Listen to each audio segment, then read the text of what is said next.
Okay. Austin, I'm going to have you come up here for me first. I'm going to have you on my left, your right here, and then Kevin on my right, your left, right here. Go ahead and scoot as close as you can to the desk, and feel free to take notes on it. That's what it's there for.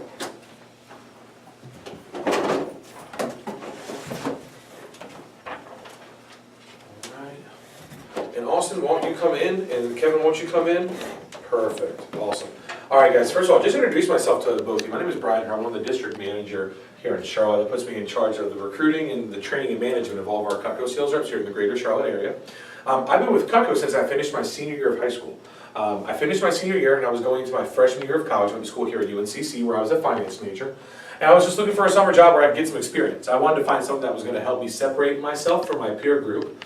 But I also wanted to find a job where I could make some good money. My mom's a school teacher, and my dad has been unemployed for the majority of my life. So I wanted to find a job where I could make a substantial amount of income. I wanted to go to college, but my parents weren't going to be able to help me pay for it. And I didn't want to be 22 or 23 years old graduating with $40,000 to $60,000 or more in debt hanging over my head.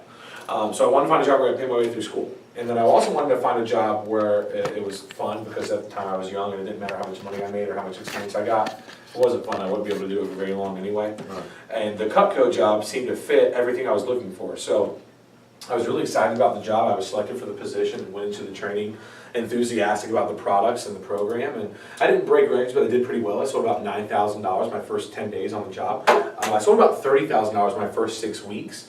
And I was able to make enough income to pay my first year of college tuition in that time. I went on to continue to work part-time around my classes during the fall and the spring to pay things like groceries and rent and bills. And then I would work full-time over the summer to pay my next year of college tuition. Due to my performance, I was able to move up and advance into leadership and management roles with the company, which I really enjoyed. I even got a chance to run my own Cutco office while in college. And I enjoyed that experience so much, I decided I wanted to do this as a career after I finished. So I've been a district manager here in Charlotte since 2009, and my career sales are just under $6 million. So that's a little bit how I started with the company. Let me begin by reviewing the interview process so that both of you understand what it is I'm looking to accomplish, okay? What you've already went through is a screening process, and you're the people I decided to spend some more time with. I'm going to take about an hour here going over the details of the job, what exactly Vector is, and once I finish, I'm going to give you both a questionnaire and I'll sit down one-on-one to answer any questions and give you a final decision. Cool? Now my first question for both of you, why do you think I run this interview in a smaller group like this instead of one-on-one with each applicant? It's easier to compare. Sure, compare and contrast applicants. What else? Basically, make it more open to compare ideas and make it more talkative. What else? Maybe there's no or less of a chance of intimidation. Yeah, it's a little bit more comfortable. What else? So you could, Maybe some people are more comfortable in groups. It just saves me time and allows me to get a feel for people's social confidence. So here's the deal, guys. Throughout the process of interviewing you today, I'm going to be asking both of you a lot of questions. I'm mainly looking for how comfortable you are answering those questions and interacting with me during this part of the interview. Things like your past work experience, your first impression, those things will play into my decision, but I'm mainly looking for how you answer here. I found that throughout this process, I'm able to select the right people for the job. Now, the likelihood that both of you get the job is pretty low. There are interviews where that happens. There are also interviews where nobody gets the job. Ultimately, this is one of the top organizations in the country, and I'm diligent during this process in order to find people who are congruent with what we already have. Does that make sense? Mm. Cool. So, have either of you guys ever started a job where you didn't really know the exact responsibilities or what you were going to be doing until the first day you walked in? yeah. I know a lot of companies operate that way. I found since working with Cutco, it's a lot easier on myself and my management team. When I bring on new people, they know everything that's expected out of them. That way they're more comfortable and they're easier to train. So this outline's going to help you out. We'll go through the company, the product, the market. I'll wrap up with paid training and perks. I'm going to cover everything. I'm going to ask if you have questions, just jot it down. I've been doing this for a long time. I'm pretty confident I'll answer any question you have before it ends up coming out of your mouth. But if I miss something, please don't hesitate to ask me one-on-one during the final sit-down. That'll just save us a lot of time from jumping and skipping around. Okay? By the way, when I first started, I was sitting where both of you are sitting right now. I was applying for the exact same job. Everyone in our company begins interviewing just like this, including our president and CEO. So, as far as the company goes, I know that both of you know that a lot of companies are owned by a larger organization, and Vector is no different. Our parent company is a Cutco Corporation, which was started back in 1949. Vector, which is the marketing arm for Cutco, was started in 1981. So So, anything I put on this whiteboard or verbal, or like emphasize verbally is stuff you want to jot down into your notes. So to give you some insight, in 1981, we did $750,000 in sales for the year. By 1992, we had grown to $50 million. And then in 2014, we did $250 million. So Austin, what do you notice a lot of throughout the years? What are some advantages to working for a growing company? There's always room for kind of going up the ranks. Like you Sure. said. Advancement, one of the reasons I'm in the position I'm in today is because while in school I worked hard and I was able to advance within the company. What else? Less chance of your job or company just declining right Job away. security, a time of fortune where companies are slow, it's stagnant, and they're laying people off, we're adding people to the organization.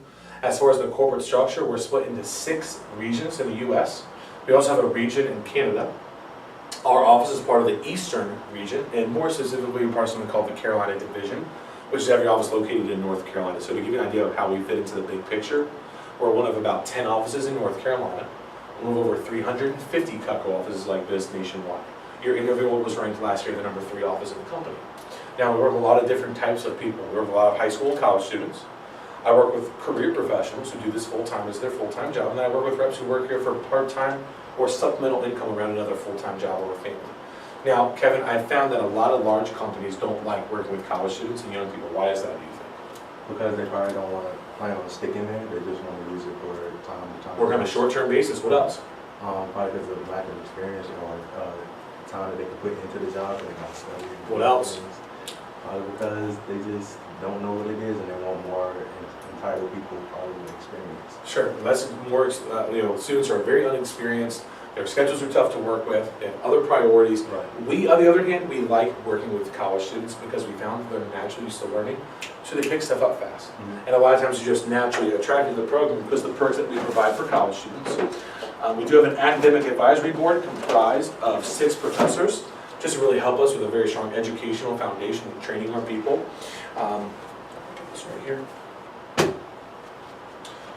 We also have co-op programs and internship programs. I've had students earn college credit through my office. I've had students do their required internships towards graduation through my office, and the company awards $160,000 in scholarship money to students and universities on an annual basis. Now, when we founded our company back in 1949, we made several decisions based on how we were going to run this business. I think it's really important that you know these. I put these in your notes. The first decision that we made was to only manufacture high-quality products. Kevin, why high quality instead of low quality?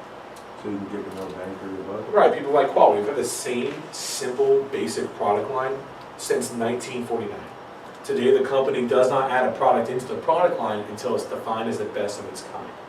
The second decision we made was to market the products in a very low-key manner. Have either of you guys ever met a pushy salesperson? Kind of. You've ever met, yeah? Yeah. Our philosophy is that a customer buys, if a customer buys, it's great. If they don't buy, that's okay. The main focus of the rep is to educate their customer, because what that ensures that person can make the best decision for themselves. So We've had- educate, not push. Yeah, exactly. We've had customers who have owned Cutco for 30, 40, 50 years because of the way they're dealt with, and dealing with the customers ethically is important, which is our third philosophy: honesty and integrity throughout the organization. Now, the fourth decision that we made was a decision on how we were going to market the products. As you both know, we choose to market the product by appointment only for a few key reasons. Austin, what happens to the price of a product every step it takes from manufacturers where it's made to stores where it's sold? It's going to cost more for the customer. And so with high quality products, what happens to the prices of those products once they hit shelves? They get marked up dramatically. So non-store retailing is a very common way of marketing products through things like the internet, catalogs, direct sales. Austin, why do you think it's so popular that a customer buys directly from a company like that? Because you cut out the middleman, and you can get it shipped straight to your house. What else? It's usually cheaper, like we were just talking about. What else? If it's straight from the company itself, there's less likely likelihood of it getting damaged or something else. It's more streamlined. What else? Yeah. It's more direct. You get one-on-one rather than. You have a connection, right? Yeah, totally. There's a connection built. Yeah, what else? Yeah. You know you're getting it from the company itself. So if you like you're talking about how we go from suggestions of people, you get it. Oh, this company is really nice. You know what you're getting. You're more confident in what you're getting. There's more trust. So we found that marketing the product by appointment only is not only the most professional, but also the most effective way of working with customers. I'll explain exactly how that works when we get to the product section. the market section of the interview, the final decision we made was a decision on pay. Now, we decided to have a two-part pay structure. First of all, Kevin, how are most salespeople paid? Commission What does that mean, dude? based off that. I get basically you get a total amount that you're probably what you have to sell or whatever, and then you get a commission based off that basically. So commission is you get paid based on what? The percentages that you sell. On what you sell. Right. So what can be really good about that? If you sell a lot, you get paid a lot. High performers get paid a lot. There's no ceiling. What are some possible drawbacks? If you don't sell that much, or you don't get any money. You don't And sell because that there's that much. fear, what do those reps on commission only tend to do when they're working with the customer? Just try to sell. Pushy, sell. high pressure, Right. exaggerate. That's everything I just said not to do. Right. That's why we have a $13.50 base rate of pay to ensure a low-key approach, whether or not the customer chooses to buy. The reason we have an incentive rate is for the reps that work harder and are more talented and perform to a higher level are paid like that. They're gonna rise. And I'm going to explain exactly how that works when we get to the pay section. So I'm going to show you the products first. I'm going to show you the products in the same way the rep would show the products to the customer. Do either of you guys have a penny with you? I'm sure you're here to make money, not spend it. But I promise I'll give it back to you here.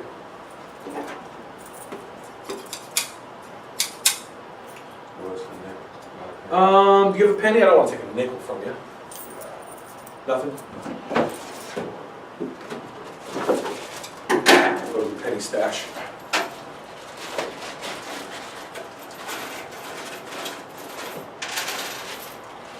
So the first thing the rep will do when they see the customer is just ask the customer if we can put a nice sized dent into the penny without damaging the shears.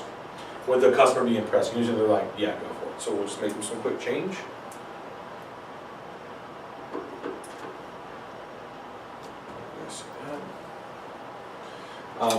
When I was rep, I had to have a little bit of fun with customers. I ever asked them if they have like a nice bottle of wine and couldn't find a corkscrew to open it with. You just use the super shears, make the world's cheapest corkscrew. So the shears are not pointed, so they're safe for kids. The blades aren't sharp to the touch. You use teeth for gripping to create friction. Made for righties and lefties, they're universal. Come apart at 90 degrees. Dishwasher safe. People use these things everywhere. They use them in the garage, the garden, toss them in the dishwasher, use them around the kitchen. I'll pass these around. You guys check these out. Now, how do you think our customers react to that demonstration? Probably amazed. Of course. So here's the question then for you, Kevin. Why do you think we choose not to market those shears in stores? So you can see the reaction, and so they can see it instead of like watching it on TV. Right, Kevin, if these are sitting on a package up on a shelf Right. next to an orange handle pair of scissors, which ones are people going to buy? Probably the orange ones. Which is why we choose not to market any of our products in the stores. Now, our main product is Cutco Cutlery. I'm going to pass around some samples of the cutlery. I'm just going to ask that you don't test how sharp the knives are by running your finger along the top of the blade. I assure you they're very sharp. Here you go. What do you notice about that handle? What's the first thing you notice about it, Austin? It's really solid. Isn't that cool? Yeah. You kind of notice how it fits in your hand? Yeah. That's unique to Cutco, so that's not found on any other knife. It fits in the hand more comfortable. It's also a lot safer. Now, what are the handles of most kitchen knives made out of? Like a hard plastic. Yeah, plastic. Now, why do you think they use plastic? It's cheap. It's cheap. It's easy to mass produce. The problem is that it's also cheap, which means it breaks, it Right, melts, it falls right. apart in the dishwasher. They're just very low quality and they cause a high replacement cost. Right. Now, the other type of material you see out there pretty commonly for knife handles is what? For the handle of the knife. What's another material that you see pretty commonly? The scissor cutters is the latest. Well, what about the handles? The handles of most kitchen knives, a lot of them are made out of plastic. Oh, okay. A lot of them are made out of what? Wood. Wood. And wood, it's a more durable material than plastic. The problem is that it's very porous and absorbent. So anything it comes into contact with, it soaks into the handle. Blood, odor, bacteria, grease, hand sweat, they're just really gross. As far as the Cutco, we use something called thermo resin, which is similar to the type of material professional football helmets and bowling balls are made out of. It's high impact, it doesn't chip, crack, or break. It won't fade or stain, it's dishwasher safe, and it's non-porous, so it's 100% sanitary. Now, what kind of steel do most kitchen knives make the blades out of? What kind of steel is it? Stainless? Yeah, and it does exactly what its name says it'll do, Kevin. So it doesn't stain, it doesn't rust, it doesn't pit, it doesn't corrode. The problem is it also doesn't stay sharp. Stainless steel dulls very quickly. I'm sure you're both familiar with this if you've ever used a disposable razor. After a few uses, you have to toss it. Same thing most kitchen knives are made out of. Cutco uses a high carbon stainless steel. We took the property of two different metals and combined them. So it's like stainless steel, it's not going to rust, pit, or corrode. And like carbon steel, it retains a nice sharp edge and it's easy to resharpen. It's the highest quality steel available for kitchen cutlery. But what's the most important thing that a knife should do? So what the reps do is a cutting demonstration with the customers to show them how different type of knife edges work, and also I'm gonna have you help me out. So you're sitting right here in front of me, we're gonna cut some rope. Now the reason we cut rope is not because customers cut rope in their kitchen, I get it. The customers don't do that. The reason we cut rope is because rope is tough and it's fibrous, like vegetables and cooked meats, and it's not gonna hurt the customer's knife edge. When you look at knife's edges, you're gonna see two predominant styles of edges. One is something called a straight edge, like this, has only one pressure point here. And the other is called a serrated edge. It has teeth. Have you guys ever seen a knife like this? We're going to use this one first. So what I'm going to have you do also is start with the very back of the blade. Once you press down as hard as you can. Use the full length and try to get through it in one stroke. If you don't, just go back and forth until you do. Kevin, just count out loud how many strokes it takes. So also start from the very back, press down as hard as you can, and go back and forth. Yep, keep going. One, Yep, you can go back and forth. two. About 3 strokes. Now you see that it's kind of torn and tattered. Now, well, the reason that happens is because that knife works like a saw. Those points, they rip and they tear and they shred though the customer's cutting. Right. The problem is that once the point's dull, the knife cannot be resharpened if you just throw the knife away and replace it. Let's try the straight edge. I'm going to have you do the exact same thing. Start from the very back of the blade, press down as hard as you can. Go ahead and count for this one again, Kevin. 1, 2, 3, 4, 5, 6, 7, 8, 9, A little bit more. 10. Okay, so 10 back and forth, so about 20 strokes. You see that has a nice clean cut though. Now it took more pressure and you used more strokes, but you have a clean cut. The other cool thing about the straight edge is that this knife can be resharpened. Let's try the Cutco and just see if there's any difference. Do the same thing also, start from the very back, press down as hard as you can, use the full length and pull toward yourself. Let's just make sure it's not a one-hit wonder. Go ahead and do that again for me. You see how it has a really clean cut? It kind of looks shiny. Do you see that? It's so cool, Like, isn't it? not even one stroke, like. Yeah, it's awesome, isn't it? Alright. Yeah, that's pretty good. Now, although that knife might look straight, it's actually not. It's called a double D edge. That stands for double durable, and that's also unique to Cutco. So, if you look at this edge, it looks like this if you look up close. Again, it stands for double durable. A team of engineers designed this edge. You have one edge that cuts forward, one that cuts backward, one that cuts straight down. Those points are something there to protect those interior blades from dulling on cutting boards and other hard surfaces. Now, how long is a normal kitchen knife going to stay sharp for with everyday use? Not very long. 4 months. Let's give it the benefit of the doubt. Let's call it a year or two. Yeah. A double D edge Cutco knife is going to remain sharp for up to 10 years with everyday use. Now, as far as the presentation goes, it represents you something called a prospectus that has pictures of all the products to show to the customer while they're going through the presentation. Now, on each page of this blue book also, the rep is covering the same information, right? But they're always using their own personality. Why is it important that reps use their own personality while they're working with the customer? Because it's not like you're just reading off of the screen. You get to add your little bit of stuff in there too. Why is that important? Because it's not like you're just another, like the customer doesn't feel he's just another person. He's like one-on-one, I'm trying to sell. You're tailoring this to the customer, you're there for them. I love that. Kevin, why else? Because you actually care about what they're buying. Because you actually care about them and what they're going to get. Right. Totally. You're not just trying to get. This makes it authentic, right? Totally. So the reps start off the same way I did with both of you. They go through the background of the company. Let the customer know we manufacture Cutco right here in the United States. We make our products in New York. We make 99.9% of our products here in the U.S. We have 17 million customers. We do 250 million in sales a year. We've also made the knives for the U.S. Marine Corps since 1898, so all of our troops in Afghanistan and Iraq all carry Cutco. So they go through some background, and then they turn to this page. What does the rep talk about right here on this page? It looks good. Oh, the disadvantages of common. Yeah, they talk about all the common knives people already have, and the disadvantages of those knives that people already have. After talking about the disadvantages of the knives that everybody already has, what does the rep talk about next? Advantages. The advantages of Cutco. So obviously the presentation itself is very simple. They go through the features and the benefits of the Cutco. They talk about how it works and why, and talk about the engineering and the research that goes into the product's development. This is also where the rep cuts the rope that Austin and I just cut. Then the rep explains something called a forever guarantee. Cutco is guaranteed forever. It means that as long as somebody owns Cutco, they own the guarantee. It's a 4-point guarantee. The first part is forever performance. Anything ever chips, cracks, breaks, damages, melts, dulls, send the knife back to the factory. We'll fix and replace it for free. We'll do that anytime the customer needs us to. We also have a sharpness guarantee. Like I said, the double D edges stay sharp for quite a while.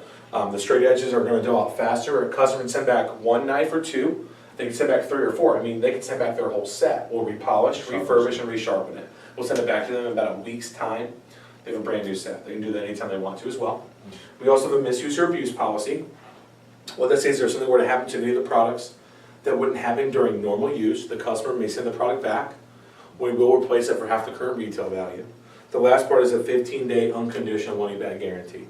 Customers have 15 business days, so that's 3 weeks to use Cutco in their home. If they don't love it, they can send it back to us for a 100% refund. Then the reps turn to this page. What do you think they talk about right here?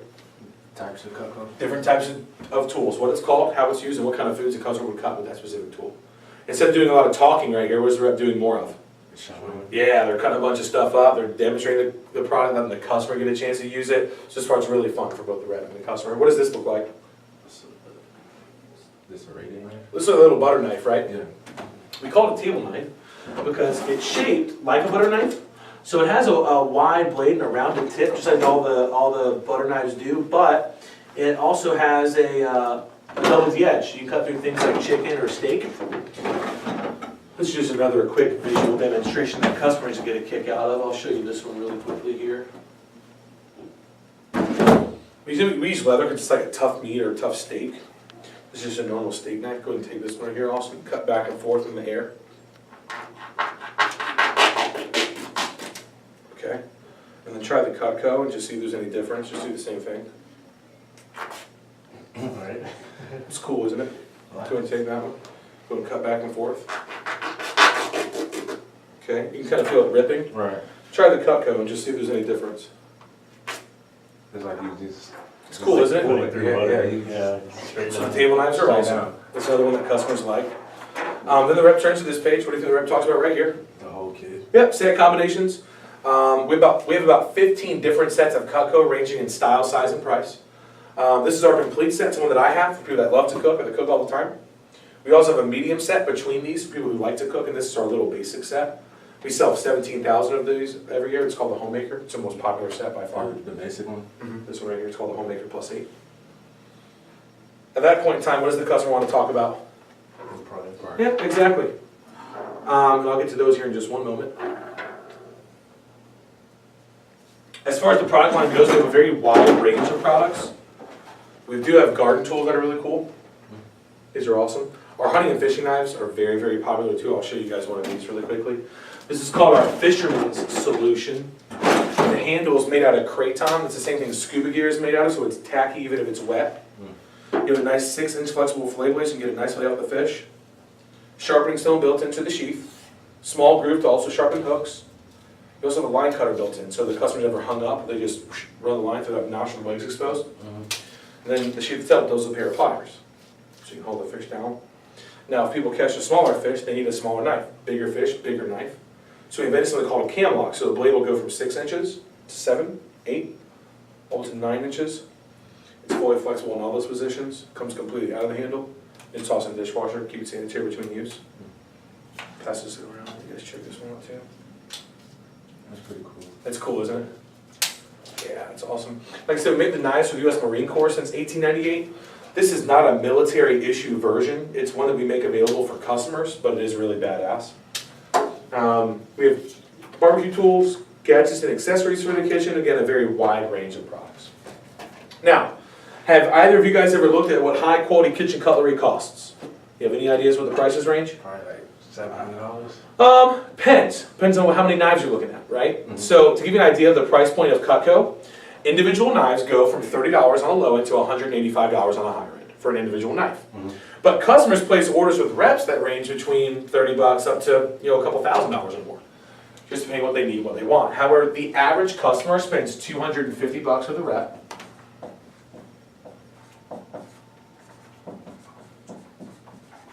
Our average customer here in Charlotte spends $330 with the sales rep. The reason for that average order, because of the way the customers can get Cutco, we accept all major credit cards, debit cards, cash, and check. Customers can also split their order into 2, 3, or 5 interest-free payments, depending on what they spent. So for instance, with an order like this at $330, that customer could break that down interest-free over 5 months and pay only $65 a month. So with those two things and the fact that they can get whatever they want, make the product affordable for everybody. Austin, let's say you go show the product to 10 moms. Out of the 10, how many do you think get something?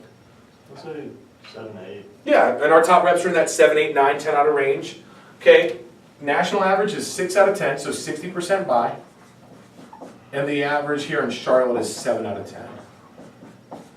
And that's why the whole presentation takes about 45 minutes or an hour, depending on questions and chit chat. So it's really just a relaxed presentation in the customer's kitchen where the knives are the main attraction, not the rep's skill set. Right. You know, Kevin, would you have been less impressed if I would have had Robert come up here and show you the knives? Would the knives impress you less? No, No. Why is that important? What does that mean? because I need you to show me how to use it appropriately and which. But the knives wouldn't have impressed you less, right? Right. What does that mean? Why is that important? Because it's just a high quality, so it's gonna sell itself. Do I have to teach them how to sell these scissors? No. I say smile and cut the penny. Right. Right? Do I have to teach them how to sell these table knives? I say smile and cut the leather. Okay? You know, the product sells itself. I'm not looking for people I feel like can sell Cutco. Anyone with a brain in their head could do that. Okay, if you think about this logically, gentlemen, this interview could take 10 minutes. You could walk in here, I could cut the rope, the leather, and the penny, show you the forever guarantee, show you the pay structure, and every single human being who walked through that front door would want to do the job. The reason the interview takes an hour and not 10 minutes is although anyone could do the job, I'm looking for the right people.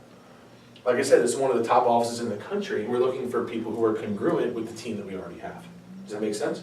So that's why I take the time to be diligent during this process. So that's the problem. Let's run the market if you want to take some notes on this. As far as the market goes, every company has something called a target market or a market niche.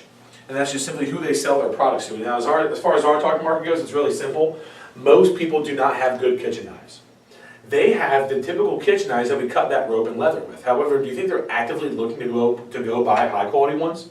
No, but often when a rep brings the Cutco to the customer, many times they see a need for it, they see a use for it, and they choose to buy it. You know, even though they would have never driven in their car to the store that day to buy high quality kitchen knives. That is our market niche. Okay, the cutlery market, it's a $1 billion a year industry in North America. We have the #1 selling brand of high quality kitchen cutlery for the past 30 consecutive years. We outsold our nearest competitors by 160 million last year, and this is the last knife company left in business in America. Now, all of our customers, it's very simple. They are soccer moms. They're soccer moms. They're 30 to 60 years old, they're married, they own a home. Kevin, why are soccer moms the target market? Why is that who we sell to? Because they have kids and they can cook and they have free time and They they cook need more? to take care of stuff. And, Yeah. Yeah. What else? Because they're friendly, they probably let you into their house. Totally. You can do your appointments while your husband's at work and they're at home. And Easy to get appointments with, they're friendly, you know, they cook more. What else? probably gonna buy. As long They as buy the they're friendly, knives, yeah. totally. What else? Um, Also, what else? Well, they're gonna like the high quality because, like you said, they cook more. So if Sure. something that runs out in, like you said, a year, give it take. This 10 years, obviously, 10 times better. Sure, what else?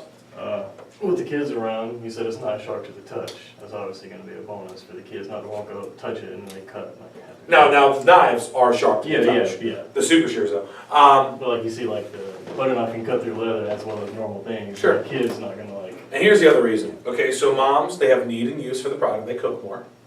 What do moms have that college students don't? kitchen. Money Yeah. to spend on Cutco if they want to, so that they have disposable income. And who do soccer moms hang out with? The soccer moms. So they recommend a lot of their friends to the product that are just like that. So the reason we show Cutco to soccer moms is because they have need and use for the product and they have the disposable income to spend on it when they want to. Our customers are very stereotypical families, typically have 1 to 3 children, and they cook a few nights a week from home. Very stereotypical families. Now, as far as hours and scheduling goes, reps who work part-time will do 1 or 2 appointments a day. Reps who work full-time will do 3 or more. I have reps that bust their ass that do 5 or 6 a day. The cool thing about the position is that if you're selected, you can work a little and make a little. You can work a lot and make a lot. You can work a ton and make a ton. I mean, I have reps who make obscene amounts of money selling Cutco. But if a rep is selected, myself or an assistant manager helps the rep create an individualized schedule for success based around 3 things that you should put in your notes. The first thing is that rep's availability. The second thing are their financial objectives. And the third thing is their work ethic. Now, when a rep first begins, we have them do their first appointments often with people they know and feel really comfortable with. Why do you think reps like starting off like that? So you can get the feel of the job without having the pressure of someone. Totally. What else? You know the person better, so you can touch points when they may You need. can tailor the presentation. What else? Yeah. You shouldn't be that nervous considering you know them. So Comfortable environment. You can act yourself. Awesome. What else? You know what to say and what not to say. Sure. So and they trust you. They know you're not going to scam them. There's already trust. There's already trust established. So what are they judging? What's the only thing they're judging? There's no bias. They're judging the knife. And is that good for us? Oh, yeah. Really good. Why else Kevin, why else do the reps starting with people they know first? Because that person could end you with somebody else. It's just building the People that you know, people that you don't know. Why else do reps like starting with people they know first? To have a good starting market, like a branch market. If you're selling something, or you want to have a good home basis where you can venture out and not just go from here. So this is how they build a lead base. What else? I haven't heard it from either one of you yet. It's the most obvious thing. Why do reps like starting with people that they know first? What do these people do? You're going to buy it. Okay, I'm glad someone finally said it. They're gonna buy it. They're gonna buy it. Pretty simple. Okay. You know, let's be real about this. Okay, if this was Girl Scout cookies instead of kitchen knives, would your mom buy a few boxes? Right. Grandma? Right. Aunts and uncles? Next door neighbors on both sides? All your mom's friends? Your friends' moms? Of course. Everybody in town. So what do you think is gonna happen when the rep goes and shows Cutco to those people? The same thing. It's going to spread. They buy, and the rep builds confidence. What I find is that 99% of the reps that I train don't have any work experience like this. This part of the training helps the rep become very comfortable doing the presentation and very confident making sales, working with customers, writing up orders. As I mentioned before, we don't knock on doors. We don't flip through the yellow pages to get people interested in Cutco. Because also, if a product is really good, what's the only way that somebody should hear about it? Straight from the. Why is that so powerful? Because then it's not like a mass-produced thing. It's like you come here for the product. Sure. Why else, Kevin, is word of mouth advertising so powerful? Because it shows that you have good product and that you Why? Because everybody knows about it. You don't have to necessarily advertise it. People will advertise it for you based off their experience. Why is that more powerful? Because it shows that you can relate and that you're really about the business. You really have what you say that you have. Trust. Right. I believe what my friends and my family say more than a blog on the internet or a commercial on television. You've all heard of a Rolex or a Ferrari, and you know they're associated with extremely high quality products of their kind, but you've never seen a commercial advertising them. Right. We work on the exact same principle. Okay. Now, how many people do you think the average family knows? Probably quite a bit. A shit ton. Right. Okay. Thousands and thousands of people. Now, our reps don't average thousands of recommendations. Reps average 5 to 10 recommendations per appointment. Okay, so for this example, I'm going to use a young lady named Amber. Amber is a senior at South Mac High School. So she's working really part-time. Let's say Amber goes out and does 5 appointments on the weekend. Well, if she goes out and does 5 appointments on the weekend and she gets 5 to 10 recommendations per appointment, how many recommendations does she have after those 5 appointments? 25 to 50. Exactly. So, at the very end of the appointment, Amber will just simply ask the customer, hey, Miss Jones, do you know anyone who'd be nice enough to take a quick look at the product? What that means is the rep could be recommended to 0, they could be recommended to 25 or more, but the average is 5 to 10. Now, the reason why customers are so willing to recommend their friends is because they were recommended themselves. So they're already comfortable with the process. And the other reason is obviously because they like the rep that showed them the knives, and they like the knives themselves. So reps average 5 to 10 recommendations per appointment. Now, the next week, Amber is still in high school, working on her senior exit, has another job, and she's involved on with her campus with some clubs and National Honor Society and some stuff like that. Is she going to be able to show Cutco to all those people next week? Absolutely not. So what is she going to do, Austin? That's why you have a lot of people in your company and you get the other representatives. Well, actually, Amber, she's not going to pass on her recommendations to other reps. Reschedule? Why? Why is she not? First of all, why is she not going to do that? Well, she earned them. Well, she earned them, first of all. Why else, though? And the person that's recommending are recommending Amber. They're recommending Amber, not Cutco, right? This is a personal recommendation. These 5 to 10 people, are they random people? No, they're people that that customer knows pretty well. People from church, co-workers, neighbors. So that's a personal recommendation. Amber's not going to go give them to other reps because those people are expecting who? Amber. Amber to call. So instead of just passing them along, what will she do? I just reschedule. Not reschedule, she'll just call through these people until her schedule is set the way that she wants it to be set Oh, yeah. around all her other obligations the okay. next week. So as an example, let's just say the next week she goes out and she does 10 appointments on the weekend. And she gets 5 to 10 recommendations.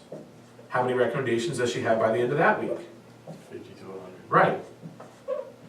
Plus all the ones that she didn't get a chance to do an appointment before the week before. What you see, this ends up snowballing very quickly. Reps have a lot of people they could go show Cutco to, so I do 2 things. The first thing I do is I teach the rep how to call those recommendations to schedule the appointment. The second thing I do is I teach the rep criteria to use in order to be picky. So they're only choosing to go show the product to the very best people that they're being recommended to. So they're always seeing buyers. Does that make sense? Mm-hmm. As I mentioned before, all of our reps start with people that they know first, and those people refer them to a lot of people as well. Now also, if the rep starts working in the area in which they live, where do you think all their recommendations live? Right there in that area. So reps are in the same area that they live in, just like real estate agents do, but we don't have restrictions in the territory, so reps can do appointments wherever they want. You know, we also have a virtual demo. We have reps like, for instance, Zach Kingbaum, who is from New Jersey. You know, he does almost every single appointment with people back in Jersey where he was from and recommendations of those people. You know, Zach sold about $8,000 his first 10 days on the job. 7 of the 8,000 came while he was sitting in his living room just doing the appointment over the internet with his mom's friends and his friends' moms from back in Jersey. So we have a lot of ways of helping representatives fill up their schedule and do appointments even if they aren't from the local area of Charlotte. And since the representative sets up their own appointment, they have a flexible schedule, which means they can do an appointment anywhere from about 7 a.m. until about 11 p.m. Some of my reps like to work mornings and others like to work afternoons and evenings. Some people like to work during the week, others like to work only on the weekends. Everyone's a little bit different, but everyone enjoys the flexibility of the job. On a weekly basis, myself or an assistant manager sits down with every rep individually to help them plan out their schedule around their other obligations. Whether those obligations are, you know, AP exams, sports practice, or whether it's a fun weekend on the lake with their fraternity brothers. If they're working a certain schedule one week, they're not stuck into that schedule. We work with reps around things like family vacation, spring break, things like that. When a customer places an order, the rep fills out an order form that they turn in online. And from the factory in New York, everything ships directly to the customer. So that's the market. Cool? Mm-hmm. And talk about pay. I know you've been itching to hear about this. You definitely want to take some good notes on pay. As far as the pay goes, the faucet our pay is based upon. We have the base pay to ensure a low-key approach with the customer, whether or not they choose to purchase. The reason we have the incentive rate. Have either of you ever had a job in the past where you felt like you were working harder than others working around you? And when paychecks came out, there was no reflection of your effort? Right. How does it make you feel about working there? It's like you're not even that important. And because of those feelings, it happens to your performance also. It declines. And why wouldn't it? If I'm not being financially rewarded to work harder, why would I work harder? Exactly. The reason we have the incentive pay, so reps that do work harder, that perform to a higher level, they are paid like that. Now, what I'm going to do is explain the base pay first, then the incentive, then I'll explain how they work together so it makes more sense, okay? Now, first of all, reps are paid weekly, either a direct deposit on Friday or a paper check on a Monday, and they either make the base pay or they make the incentive pay. Whichever they make more on, never both. Okay? Now, base pay you saw advertised was $13.50 per appointment. And again, how long does an appointment take? An hour, 45 minutes. Yeah, let's just call it an hour. Now, why do we pay this per appointment and not per hour? Because you don't have 40 appointments. You might not have 40 appointments. Well, maybe not, but, You might have more.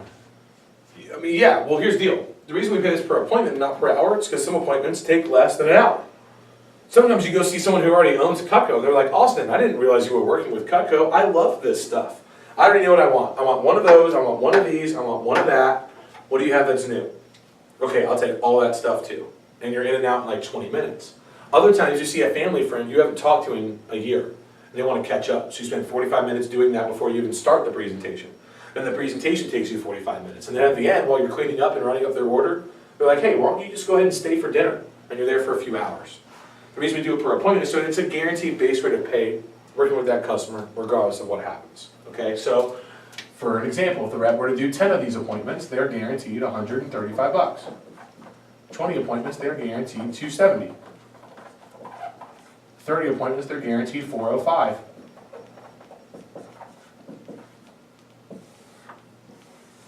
A rep can do less than 10, they can do more than 30. I'm just using those numbers because it makes math a little bit easier. All right, now, each of these appointments is done with someone who's over the age of 30 years old, is working full-time, and we do the presentation with the mom, or with a husband and wife together, never with a gentleman by themselves. Kevin, why are these the 3 qualifications to be able to even go show the product to somebody?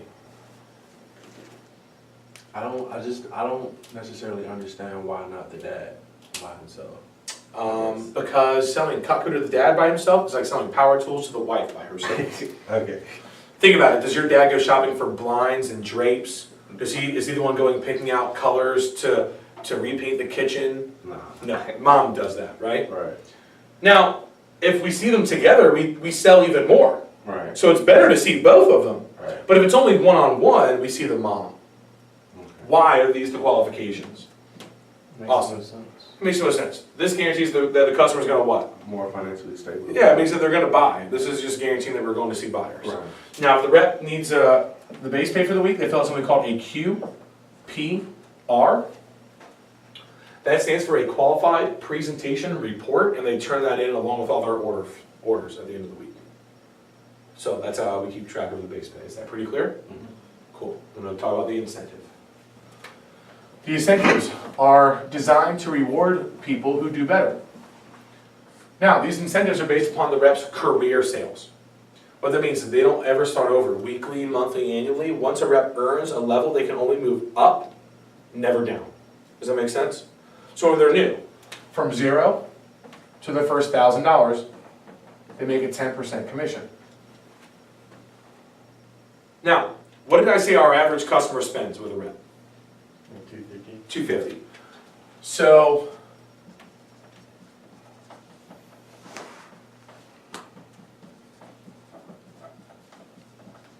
and our average customer here in Charlotte spends $330. I'm just going to be conservative and use $250. Well, 10% of $250 is $25 per appointment. The first thing I want you to see is that the lowest commission level on just an average order of $250, the rep is making almost double the base pay. So guess what reps very rarely ever need? Base pay. Yeah, it's their like car insurance, they need it, Right. but they usually don't need to. Now, what's our average customer spend? 250, 300. 250 to 330. How many orders does it take a rep to write up to knock out that first promotion of $1,000? 10? No. What's the average customer spend? 4? So 3 or 4. How long do you think that takes? Like a week? 2? A week or 2? To write up 3 orders? Oh no, like a day, my bad. There you go. Yeah, most reps knock it out in a day or 2. Right. A lot of the top reps will knock it out on their first appointment or 2. Right. And I've never trained a sales rep who doesn't sell that much their first 10 days. Now, from 1 to 3,000, reps make 15%. That's $37.50 per appointment.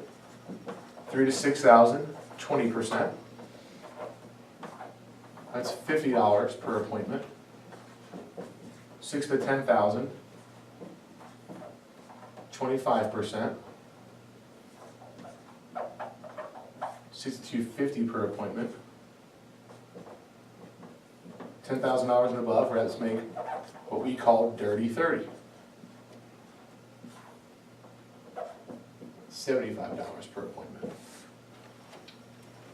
There's all the names on the wall? That's all the names on the wall.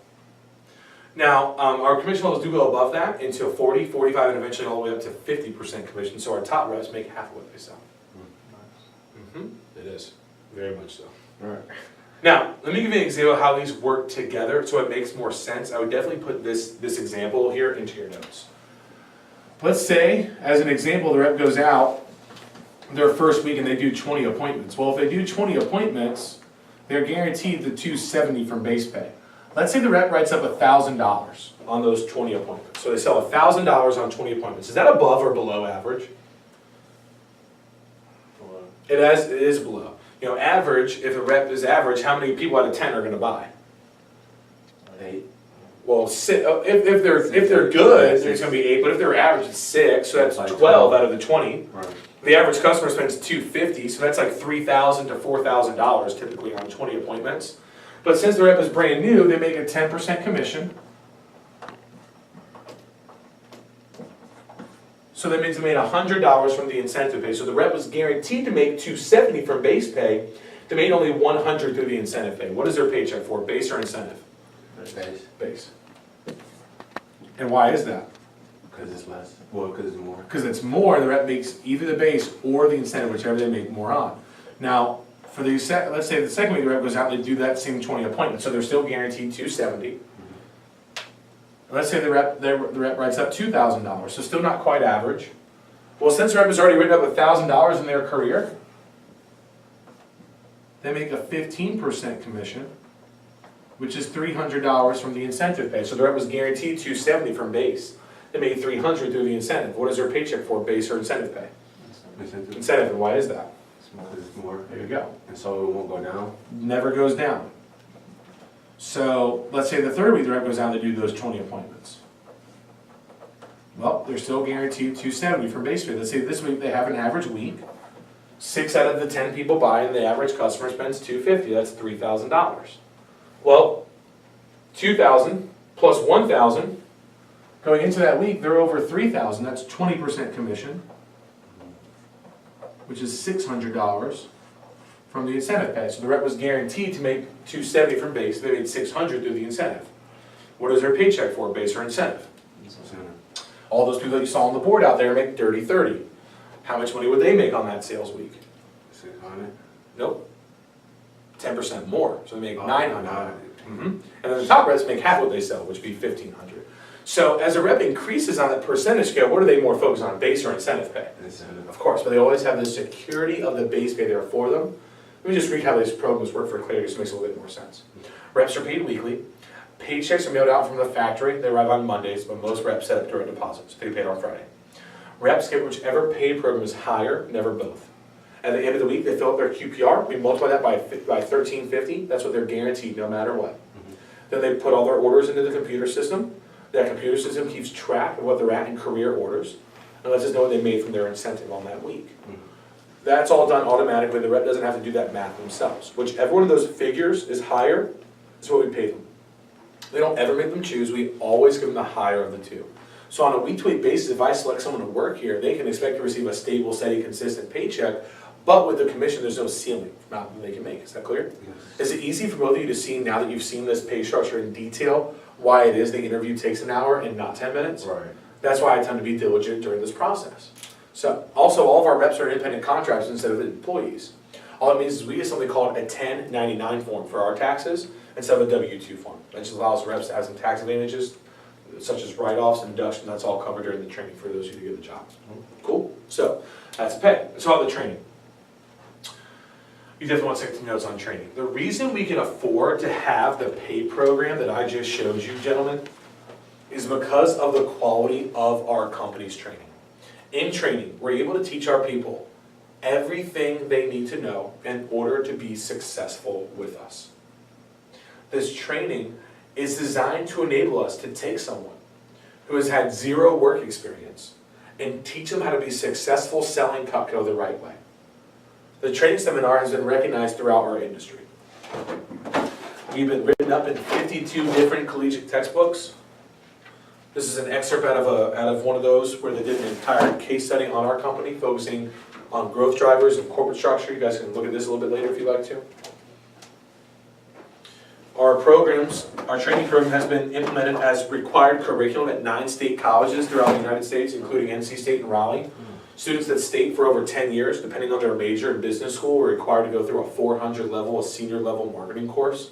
They went through our Cutco training seminar, they marketed Cutco with customers, and they were in fact graded on how well they did with the job and how much they sold. That program is so successful at state, it's now been implemented at Rutgers in Jersey, San Diego State, Purdue, Illinois State, Michigan State, LSU, some other schools throughout the country as well.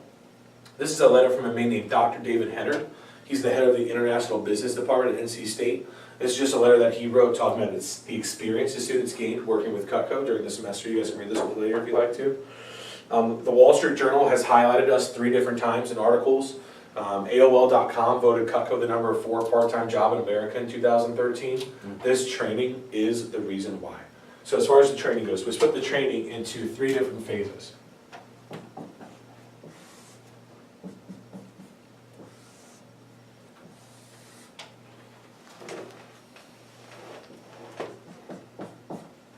The first phase is the initial training seminar.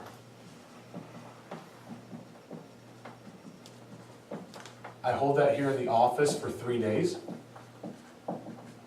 This is where I teach reps the basics. On the first day of training, we hand out what we call the training manual. It's 13 pages long. It's a script, and I just tell reps to read that script for their first 20 or so presentations. The first day of training, we take that script and break it down a few pages at a time. I pair the rep up with a partner, and after I teach those pages, I have them practice the presentation back and forth with the partner. We call that role play. Someone that knows absolutely nothing about knives or Cutco coming into the first day of training feels comfortable and confident after just the first day, as long as they take that role play seriously. Now, the second phase of training, that's the first day. Second day of training, we cover our philosophies working with customers, set combinations and prices, competition, other brands and knives on the market, and how to schedule appointments. Our third day of training is where we wrap everything up. We do paperwork, we do review, we talk about how to write up orders, how to get recommendations. Now, reps are not paid for that initial training, although that training is something they can put on a resume that they can use for a portfolio. If they're selected to do an interview, they don't pay for training. They also don't pay for any of their training materials. Now, the second phase of training, some of you have heard me talk about a few times already, and those are the training appointments. Training appointments. As far as the training appointments go, while reps are doing these training appointments with people that they know, we encourage them to use that training outline that I referenced a moment ago until they become more settled with the presentation. Now, Kevin, right here, the rep is only 1/3 finished with training, but they begin getting paid right here, both the incentive and the base pay. They kick in with the very first training appointment. Now, Kevin, here's my question for you. Why do you think it is our company is willing to guarantee pay for that time? I mean, keep in mind, this rep is brand new. They're showing the knives to people that they know, so people don't have to buy. Why are we willing to guarantee pay for that time? Because you get, number one, you're getting a basic pay. Number 2, through the 3-day seminar and you're learning your basics, you're learning your script and you're learning your role play and you're building familiarity so when you can go to your friends first and start off with them first. Why not just pay commission though? Why guarantee pay for that time?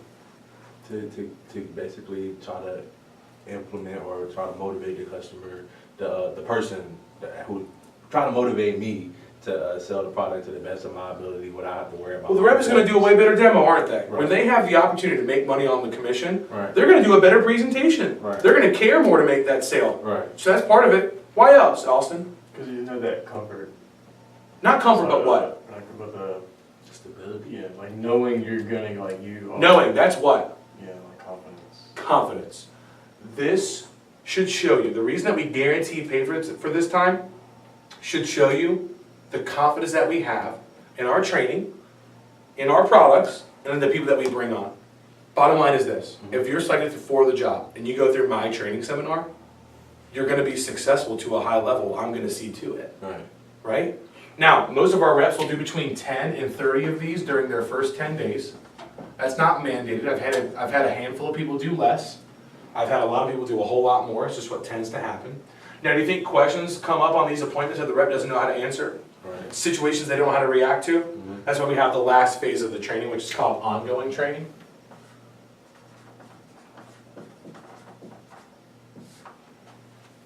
As far as the ongoing training goes, the first part of the ongoing training is called advanced training 1 and 2. These advanced trainings are spaced throughout the rep's first week of these training appointments. So reps come back into the office for 2 shorter trainings during the first week. Reps tell me all the time, this right here is the best training that our company has to offer. How long do most companies train their people for? Already like couple of days. A couple days, maybe to a week or two. Right. One of the biggest perks of working with Cutco, we don't ever end training. The longer a rep works here, the more they learn, It's still training. which means the better they do at the job, which allows them to take advantage of the perks of the position. Now, after the training is completed, the first week, the rep only has 3 requirements for them to maintain their job. So three requirements for the position. The first requirement is that they attend our weekly team meeting. We have one team meeting a week. This is my favorite hour of every week. This is where the whole team looks forward to coming together. We take time to do 3 things. We recognize our top people, people who feel good, do good. So we pass out certificates. We award our newsletter winners and our reps who achieve newsletter status that week. We recognize promotions and advancement, and we recognize our top earners for the week. Then we take time to do additional learning. So every week reps are growing and improving and getting better at the job when they come into the office. And the third thing we take some time to do is have some fun. We think that's important. We go for team night out. We go bowling, we grab a bite to eat, we go to a baseball game, something that's fun, that builds camaraderie as a team, and makes people work harder for the people to their right and left. So that's the first requirement, is our team meeting. The second requirement is the reps paycheck meeting. Does that sound important? Yes. That's because it is. So reps come in at the very end of the week to meet with a manager one-on-one. They fill out an analysis of their past week. We help them plan out and create their schedule and their goals for their upcoming week. They pick up supplies they need before they leave.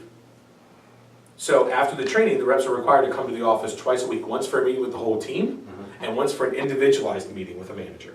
Does that make sense? The last requirement are coaching calls.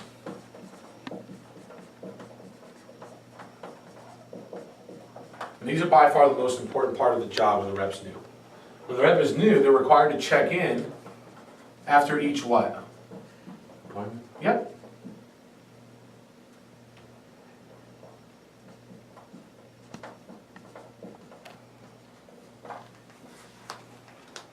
And we have a 2 to 5 minute coaching call following every appointment when the rep is new.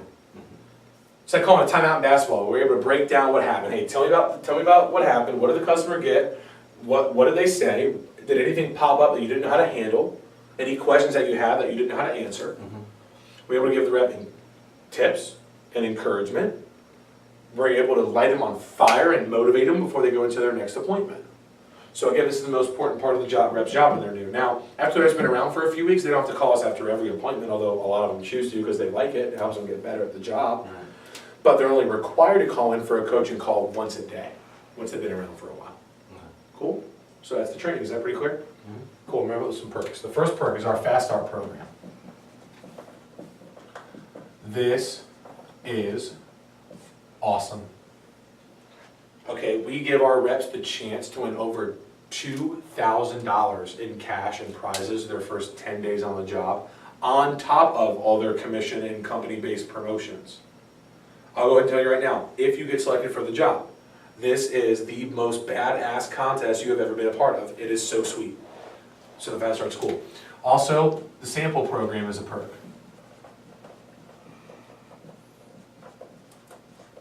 At the end of the 3rd day of training, we issue a sample set of Cutco to every sales rep. It's a $400 set of Cutco. We loan that to the rep free of charge. We ask them that they provide us with 3 references who can vouch for their character as a person before we issue them the sample kit. Just make sure the knives don't grow legs and walk away. But the rep is able to use that sample set for all their appointments, but also use it anytime they're cooking or cutting anything. I encourage them to do so because every time they use Cutco, they fall more in love with it. The more enthusiasm and conviction they have, the more they sell, and the more they make. So they have a $400 set of Cutco to use the entire time they work here. I'll say another perk is the flexibility. I think our reps like the fact they don't have to miss stuff. Like I said, all of our reps have schedules that are a little bit different, but everyone enjoys the flexibility. I would say the advancement potential is a perk. The reps can move from a sales rep to a key staff member. From key staff, they can move into our management training program. Through our management training program, they can get a chance to earn a part or a full-time paid management position in the office. From our assistant managers, we also select our future branch managers who get a chance to run a Cutco office for a summer. And then reps can also move into a district manager role, which is a full-time career position with Cutco, so reps can advance. I would say the pay program is a perk. Reps have a guaranteed base rate of pay, but they have the opportunity to earn a lot more through the commission. I have found, especially with my college students, it's helpful for them and their families to offset the cost of tuition with how expensive that's gone over the last couple of years. Right. With my graduates, it's helpful for them to offset the cost of student loan debt they've incurred over 3, 4, 5 years while in college. I would say the biggest perk is the experience. What is every employer looking for? Experience. That stands out. That jumps off the page. Because everyone has experience. Right. They're looking for experience that qualifies. Mm-hmm. How long does an interviewer actually spend looking at a resume? Do you know? Probably like 2 minutes. 15 to 30 seconds. Right. Oh, wow. They just look at it. And what they're looking for is something that what? Pops out. Problem is most people don't have that. Mm-hmm. Nothing wrong with honest work. Honest work is honest work, but nanny, lifeguard, babysitter, manual labor, landscaping, food service, restaurant, right? Retail, working in their dad's buddy's office as an intern, shadowing someone. Those are jobs that everyone has done, just don't stick out. And the reps with Cutco get the experience that does, because regardless of what they want to go into in the future as a career, the skills that they develop as a rep, they can transfer into whatever they want to do. The ability to sell themselves and make a connection quickly and easily with somebody. The ability to set goals and meet deadlines and do those things without someone looking over their shoulder the whole time. The ability to manage their own time, to make a professional phone call and schedule an appointment. That is one of the most critical, sought-after skills that companies look for and soon to be in recent college graduates. The ability to think on their feet, answer questions, handle objections. Those are things that regardless of what that person wants to do, they're going to take with them and use daily. You know, the statistics say that 22% of college graduates graduate with a job. 50% of college graduates graduate and move back in with their parents. It's a tough job market. It's not getting better anytime soon. The value of a college degree is lower than it's ever been. The value of experience is higher than it's ever been. You know, this is my opinion, take it with a grain of salt. But if you can sell, you can do anything. If you can't sell, you can't do much. All selling is being able to effectively communicate with someone confidently. Mm-hmm. Think about it. In this interview, what should you have been selling? Myself to get this job. And if you did that effectively, you're going to get the job. And if you didn't, you won't. Right. And in every other interview that you go into in corporate America, post-graduation, what are you selling? Yourself. And all the skills that you developed and why you're the most qualified applicant they're going to see. Right. And when you meet the love of your life one day, what do you want to do? Get it. Sell yourself. Right. And sell her on sticking with you. Right. Right? And you know what? This is probably a long way off for both of you, but eventually someday you're going to be parents. In my opinion, the best ones are the ones that wave their finger and tell their kids what to do. They're the ones that ask the right questions and have the right conversations to make their kids want to do those things without ever having to say, hey, do this. Right. That's sales. You know, so if you don't get selected to work here, I implore you to find a job that is like this. That will help you develop real, marketable skills that companies look for. And if you do get selected to work here, I'll say the only other perk other than the experience that's better is getting the chance to work with this team. With all the experience I gained working with Cutco, the reason I decided to stay with the company was the people. I've never worked around a group of people who are more excited and motivated and fun and driven than the folks I work with here at Cutco. Mm-hmm. I assure you, you can tell by all those trophies that you saw that our office does pretty well. Right. You know, we've been a top 10 office every year since 2009. In 2012, we won our first national championship, #1 office in the company. In 2014, we finished number 3 in the company with over $1.1 million in sales. I'm sure that sounds pretty good to you guys. I got to tell you, I'm very positively dissatisfied with that because I know we could be doing a whole hell of a lot more, and we're going to. Right. Currently, for the year, we're up 92% from this time last year. Our goal for 2015, really simple. Do over $1.5 million in sales and break the all-time record in North and South Carolina history and bring home our 2nd national championship. Mm-hmm. Those are big goals. But it doesn't matter what kind of goals we have as an organization. If the right people aren't on the bus, we don't get there. Right. Which is why I take the time to be diligent and selective during this process. So those are the details of the job. What I'm going to do here is I'm going to give you a questionnaire. When you get this, don't start to answer any of it yet. Just write your name up top and let me explain to you how I want you to fill this out. And then I will spread you out and have you do so.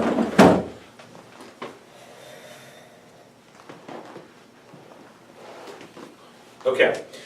At the top, you're going to see some yes or no questions. I'm going to have you answer those ones first when I spread you out. Not yet, but when I spread you out. In the middle, you're going to see some short answer questions. Answer those last. Make that the very last thing that you do. They're very easy for me to ask you out loud. Down there at the bottom, I know you both turned off your cell phone for the interview. If you'd like to turn your cell phone back on to use your contacts for the bottom portion, you can do so. Here's the deal, gentlemen. I cannot guarantee any of your friends a job. I can't even guarantee them an interview. Here's what I can guarantee both of you.